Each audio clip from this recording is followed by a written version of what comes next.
Hey everyone, Julien here, nurse practitioner for Dan Aesthetics Medical, and our clinic is located here in Ottawa, Canada. Today I'm talking about the Marionette Zone. The marionettes is this line that starts from the corner of the mouth that runs down to usually the mandible, and it creates this line.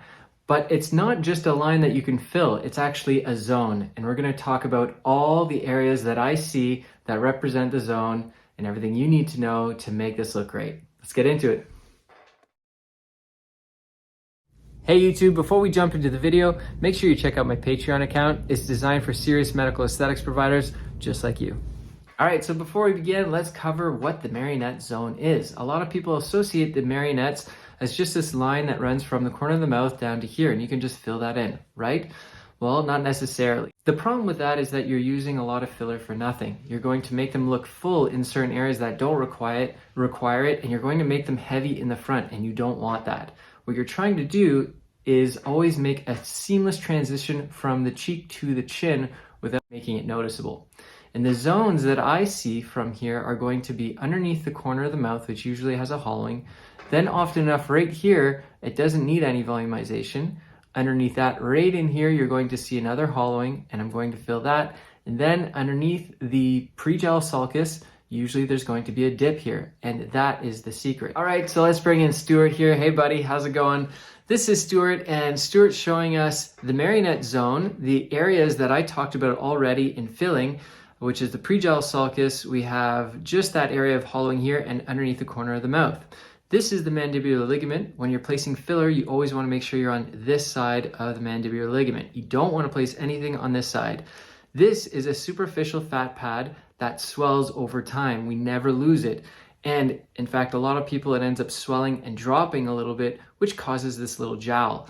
So now that we know that, let's get into the risks. We have a facial artery that branches off into two sections that cross into our line of fire. First of all, we have the submandibular artery that runs right underneath the pre-gel sulcus, and that one connects to the inferior labial artery of the lip, which also crosses through the path of fire wherever we're placing our filler there. So be careful on these areas, and this is the reason why I'm a big advocate of using a cannula whenever I'm filling here. It's a lot less risk of occlusion, and at the same time, it provides a great result and usually no bruising. All right, so now for the nitty-gritty stuff. This is all the details that you guys love to hear.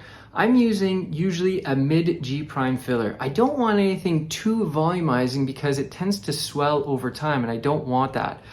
I want something that I'm probably going to place into a lip. A mid-G prime is perfect, and what I'd recommend is going right at your entrance point, right around here, just on the inside of the mandibular ligament. I used to actually start on the outside and cross in and bring my cannula through, filling that area.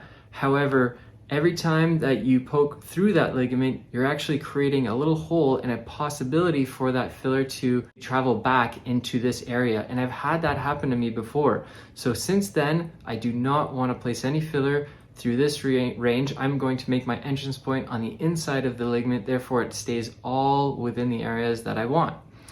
I make my entrance point right here, and this point especially is the secret. You want to place the filler just underneath the mandible, and you want to make it seamless from the jowl to the chin, and that will create the illusion that they don't have the jowl. It makes a great sharp jawline, and you don't need a lot of product here. Then what I'm going to do is I'm going to bring my cannula up, I'm going to fill this area, and I'm also going to fill here. Again, I'm being careful that there's an artery here and there's an artery here, but if I'm using a 25 gauge cannula and I'm keeping it moving, it's much safer, and I've yet to have any concerns such as an occlusion when doing it this way. Now, the last thing I want you guys to understand is whenever you're doing the Marionette Zone, inadvertently, you may widen the chin. So when I'm doing my measurements, if I'm doing it on a feminine client and they want a feminine look, I'm always going to look at the chin projection. If their chin is behind the lower lip, even by a couple millimeters, it gives me a little bit of wiggle room. And that essentially allows me to place a little bit in the chin to feminize it. And these are my markings actually for the chin. And the reason why they're there is because I want to make sure that once I place filler from here and I'm connecting to the chin, if it looks a little wider, I can place a little bit in between these two areas and it's going to round out the chin and make it look feminine. I hope you guys enjoyed the video. If you're a medical aesthetics provider looking for even more advanced techniques on actual clients, then consider joining my Patreon. There's lots of great information on there for you guys. Until the next time, take care of yourselves, exercise daily, and please be nice to absolutely everyone. Take care.